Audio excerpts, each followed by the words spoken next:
Good day, everyone. Once again, I want to welcome us all to Jenton and from the introductory video made, as we said, we'll be dropping videos on various topics in chemistry and topics in mathematics, the difficult areas to be precise. And today, we'll be taking one of the major topics in chemistry for today's class, and that is gas laws. We call it gas laws. Now, this is one of the topics that students mostly find difficult when it comes to chemistry, and this same topic is also related to physics. So, which means if we can understand the topic today, it will help us to understand it in chemistry and also to understand it in physics. So, for today's class, when we say gas laws, what are the aspects of gas laws we'll be looking at in this class? We'll be looking at three major laws under this gas law for today's class. Because we have the gas law 1, we have the gas law 2. So we'll be looking at the gas law 1. And what are those laws we'll be considering in today's class? The first one, we'll be looking at the Boyle's law. The second one, we'll look at the Charles law. We have the Charles law. And the third one is the general gas equation. Which means, if we can understand the Boyle's law and the Charles law, the combination of the two will give us the general gas equation. Now, for the Boyle's law, you see, when it comes to these laws, what we need to understand here is this. You know, somebody will say, state Boyle's law, and we have students who will start cramming the statement of the law. You see them, they start saying, given the volume of a given mass of gas is inversely proportional to the pressure, provided the temperature remains constant, blah, blah, blah. All these are English. But there are ways to which we can actually summarize this law. And what is that way?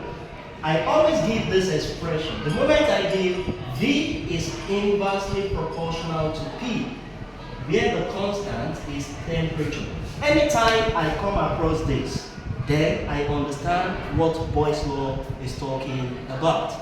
So when I see V is inversely proportional to P, and the constant of the variation is T, which is temperature, then if I want to state this law, I will just say, at a constant temperature, the volume of the given mass of gas is inversely proportional to pressure. Are we together? So with this, we've actually summarized what the law is talking about. And if I want to show the equation that expresses our Boyle's law, all I need to do in this case is to say that if V is inversely proportional, I can take that variation to the other side where my constant will be multiplied by 1 over P.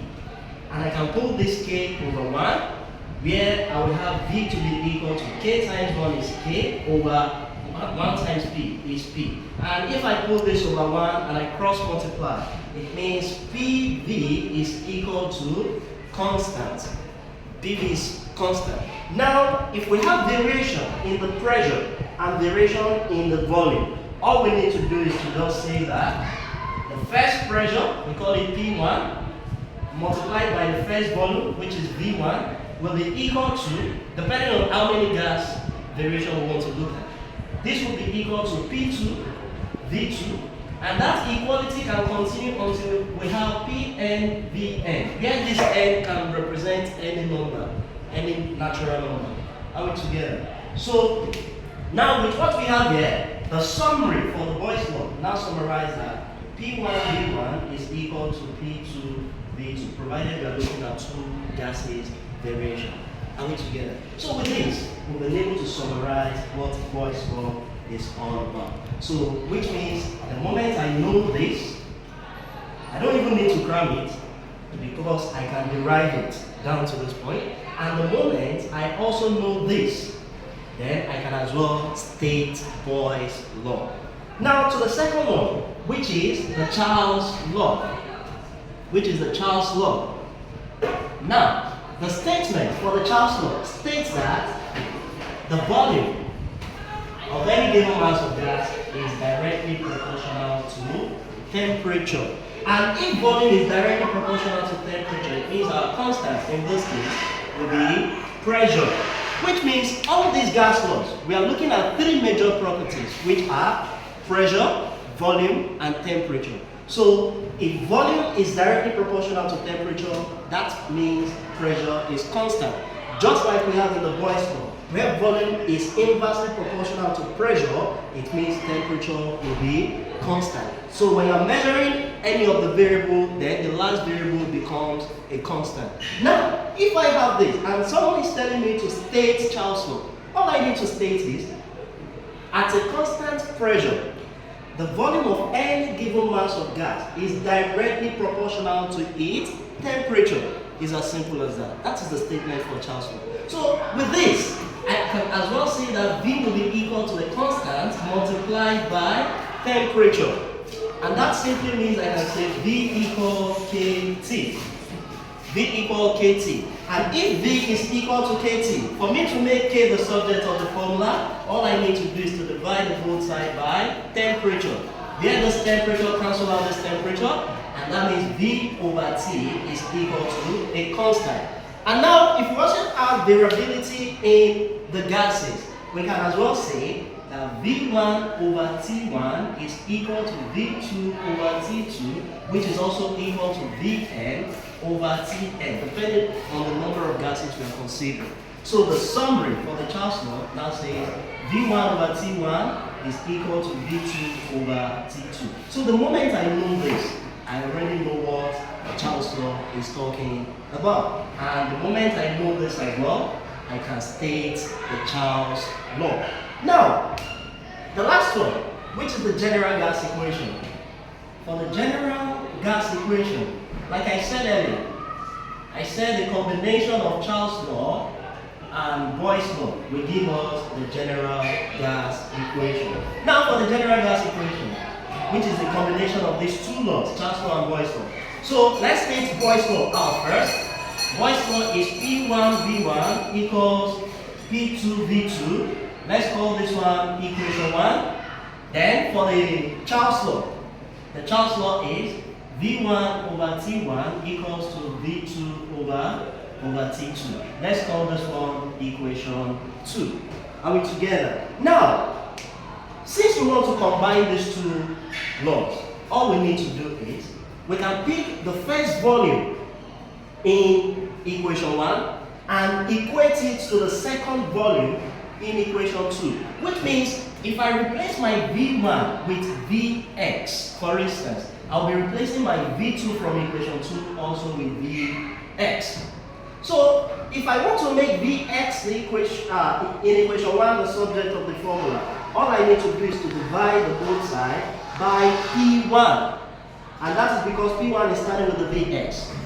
Okay, but if I also want to make the Vx in equation 2 the subject of the formula, all I need to do is to cross multiply. So let's do that first.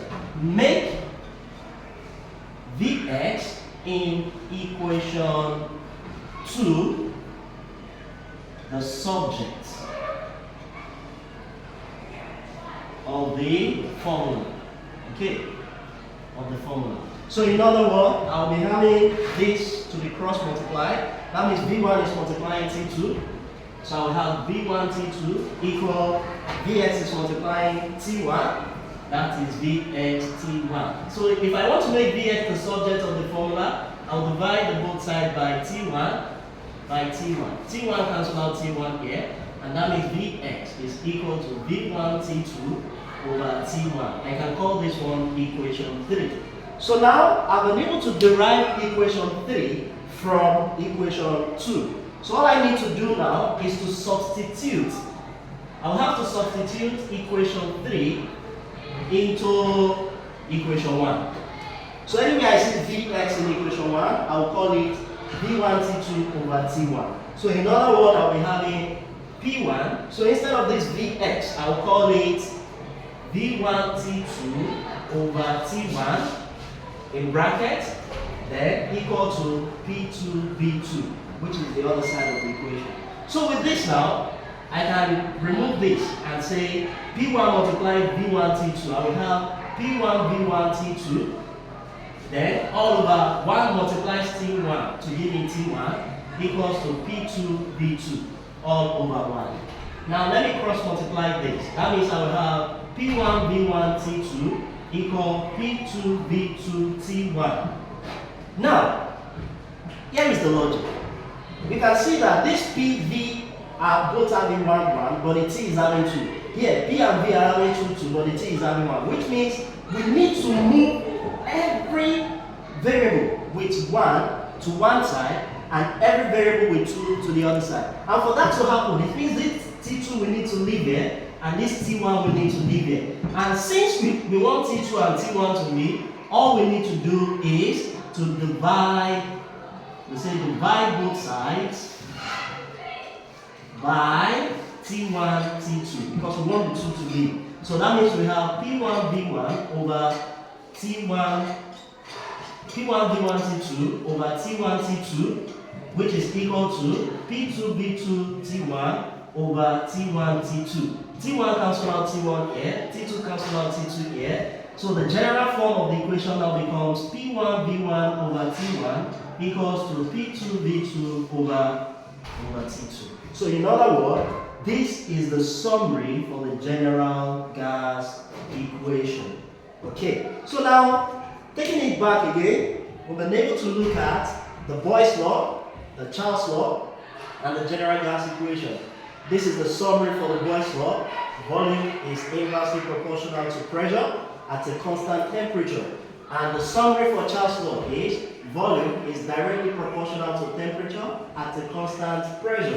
Where the general gas equation combines the two laws and it summarizes it to this. So in the case of general gas equation, none of the variable is constant. But in Boyle's law and Charles law, at least one of the variables remain constant. So from here, we'll be moving into solving examples on Boyle's law, examples on Charles law, and examples on the general gas equation. So we'll be doing that in the next video that we'll be shooting very soon. Thank you for watching. Once again, welcome to Jenton Consult.